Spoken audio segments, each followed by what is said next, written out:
The prehistoric period. The prehistoric period starts before the invention of the writing system, and it has three stages. The first stage is the Paleolithic, then goes the Mesolithic, and at the end goes the Neolithic, or also called the New Stone. At the Paleolithic period, there were Homo sapiens, and they used weapons like sticks or rocks or daggers like this, and they used these to defend themselves from the animals or from enemies. During the Mesolithic period, there were no big changes in art.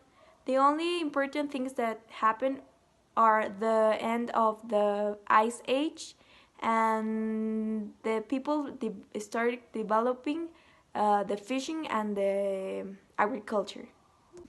The Neolithic period, or the New Stone period, was when they started settling down on certain places and becoming more active on the agriculture and on the architecture, building megaliths that are big stones arranged in a certain shape due to certain religious beliefs.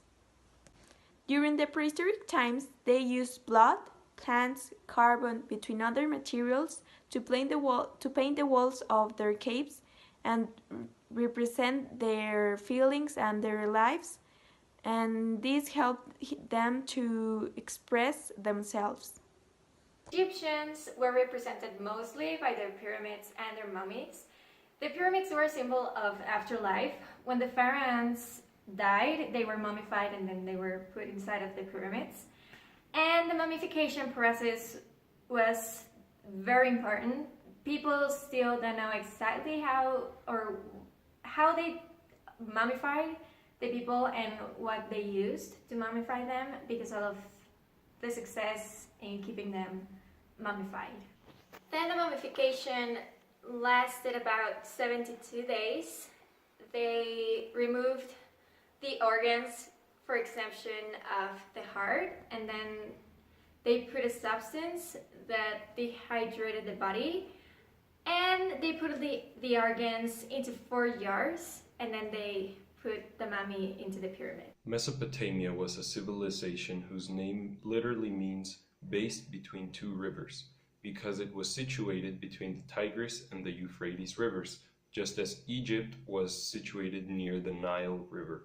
Mesopotamia is recognized for creating the first monumental temples, irrigation systems, governments based on the city-state structure, and the cuneiform writing system.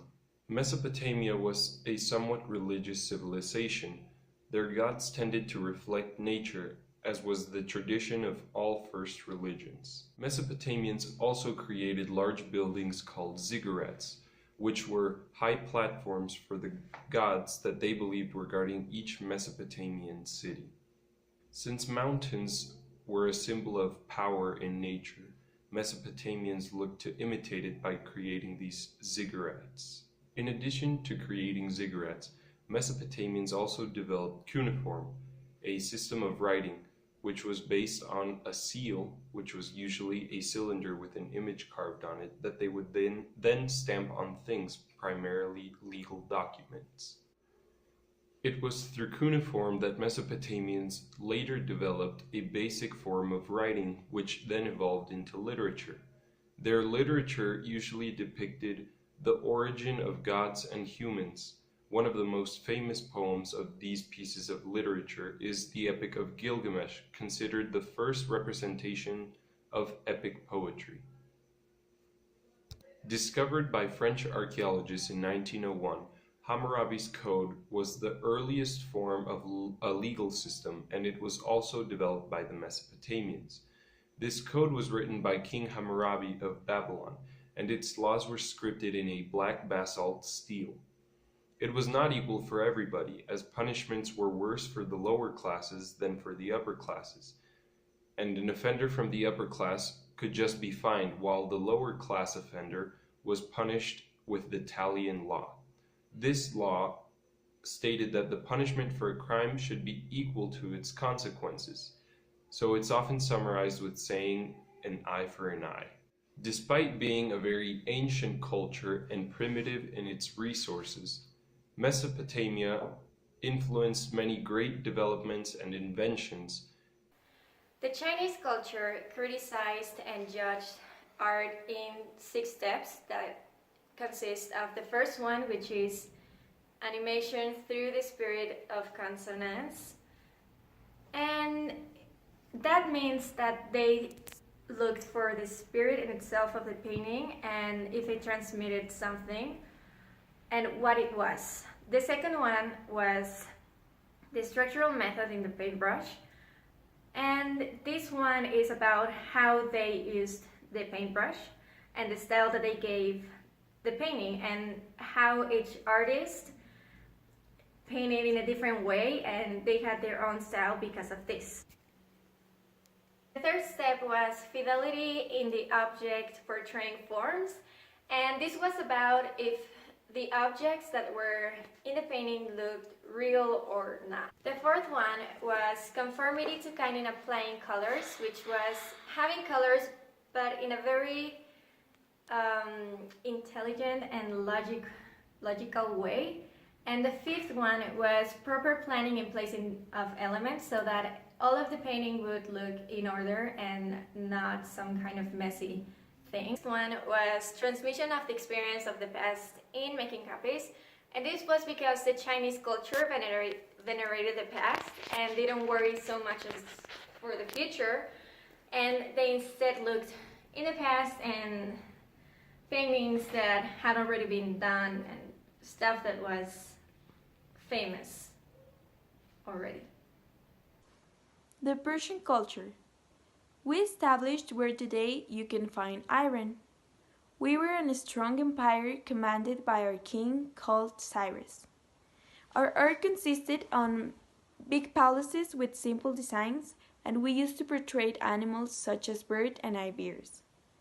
We used columns and we'd put at the top of the column an abstract form of a bull, which is called our animal capital.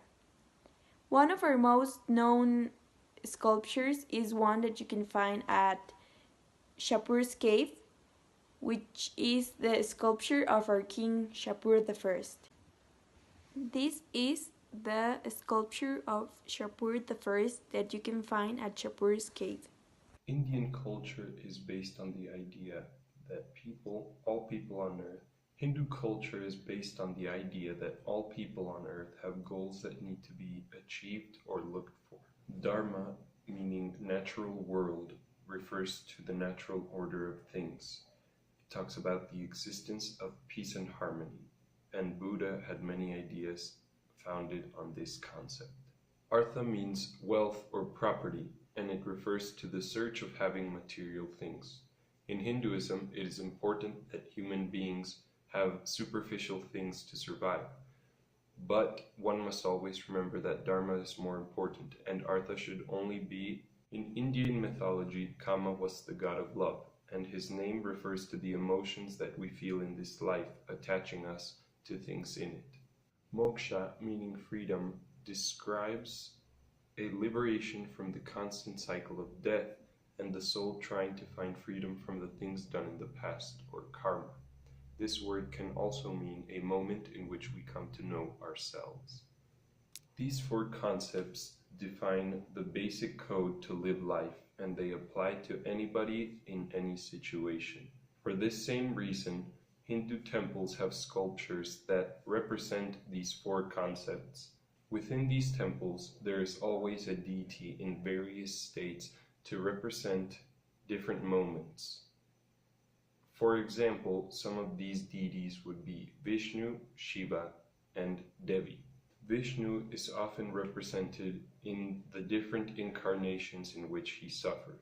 Shiva is often found in combative feasts, and Devi can most often be seen fighting different demons. Kama could also be considered a problem to reach enlightenment, because desire can chain us and enslave us. The Greeks were most recognized for the Parthenon, which was a really great building that everyone knows, and it was dedicated to Athena.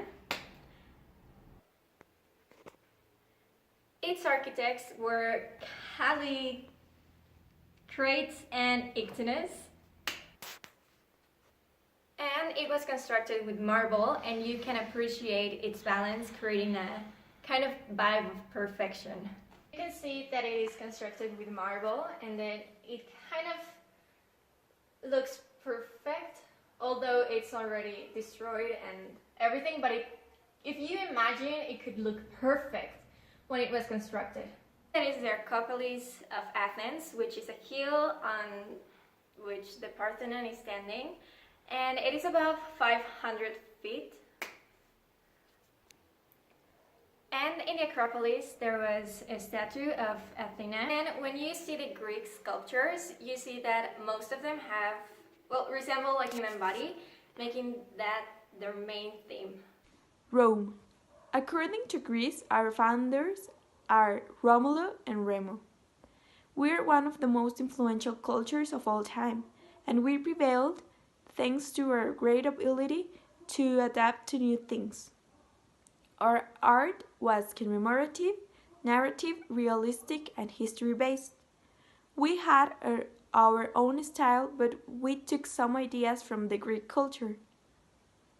One thing that remains in today's society that we invented are the aqueducts that gave all the people the access to the water. And another important apportation to the modern society is the triumphal arch, that is a big structure with a passageway.